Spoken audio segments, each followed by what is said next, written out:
పహల్గామ్ ఉగ్రదాడి ఘటన నేపథ్యంలో భారత క్రికెటర్ దిగ్గజం సునీల్ గవాస్కర్ చేసిన వ్యాఖ్యలు వైరల్ గా మారాయి. 78 ఏళ్లుగా ఒక్క మిల్లీమీటర్ భూమి కూడా చేతులు మారలేదని, మరో 78,000 ఏళ్లు గడిచినా కూడా పరిస్థితి ఇలాగే ఉంటుందని ఆయన అన్నారు. మరి అలాంటప్పుడు శాంతియుత జీవనం గడపకుండా అమాయకుల ప్రాణాలు తీస్తే వచ్చే లాభం ఏంటంటూ తీవ్రవాదులకు చురకలను అంటించారు. ఇక బైసరన్ లోయలో ఉగ్రవాదులు, వారికి మద్దతుగా నిలిచేవారు ఇంకనైనా వాస్తవాన్ని గుర్తించి ఇలాంటి పిరికిపంద చర్యలకు చాలించాలని గవాస్కర్ సూచించారు. కాగా జమ్మూ కాశ్మీర్లోని పహల్గామ్లో పర్యాటకులపై మంగళవారం ఉగ్రదాడి జరిగిన విషయం విదితమే. జమ్మూ కాశ్మీర్లో మినీ స్విట్జర్లాండ్గా పేరుగాంచిన బైసరన్ లోయలో ఉగ్రవాదులు జరిపిన భీకర దాడిలో 28 మంది మృతి చెందారు.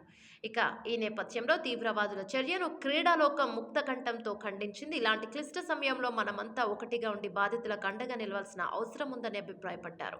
క్రికెట్ దిగ్గజం Sachin Tendulkar, Virat Kohli, Bumrah, Suryakumar Yadav, Mohammed Siraj, Suresh Raina, Harbhajan Singh, Parthiv Patel, Shubman Gill, KL Rahul, Anil Kumble, Ravi Shastri, Srivatsa Goswami, team India head coach Gautam Gambhir, star బ్యాక్స్ Vijender Singh, star shuttler PV Sindhu, Saina Nehwal, javelin thrower Neeraj Chopra, shooter Abhinav Bindra, అలాగే బాక్సర్ నిఖత్ జరీన్, పిఆర్ శ్రీచేజ్, అలాగే తదితరులు ఉగ్రవాదుల దాడిని ఖండించారు. అంతేకాదు పాకిస్తాన్తో క్రీడా సంబంధాలు ఎప్పటికీ పునరుద్ధరించకూడదని పలువురు ప్లేయర్లు పేర్కొన్నారు. ఇక ఈ ఘటనపై సునీల్ గవాస్కర్ టైమ్స్ ఆఫ్ ఇండియాతో మాట్లాడుతూ ఈ దుర్ఘటనలో ప్రాణాలు కోల్పోయిన బాధితులు, వారి కుటుంబాలకున్న ప్రగాఢ సానుభూతి, భారతీయులందరిపై దీని ప్రభావం ఉంటుందని తెలిపారు.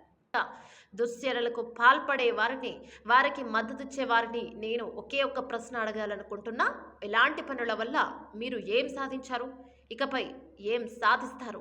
గత 78 ఏళ్లుగా ఒక్క మిల్లీమీటర్ భూభాగం కూడా చేతులు మారలేదు. మరో 78,000 ఏళ్లు గడిచినా కూడా పరిస్థితిలో ఎలాంటి మార్పు రాదు. మరి అలాంటప్పుడు శాంతియుతంగా జీవిస్తూ దేశాభివృద్ధిపైన దృష్టి పెట్టడం మంచిది కదా. దయచేసి ఇకనైనా పిరికి పంద చర్యలు మానుకుని బుద్ధిగా ఉండండి అని ఉగ్రవాదులకు హితవు పలికారు.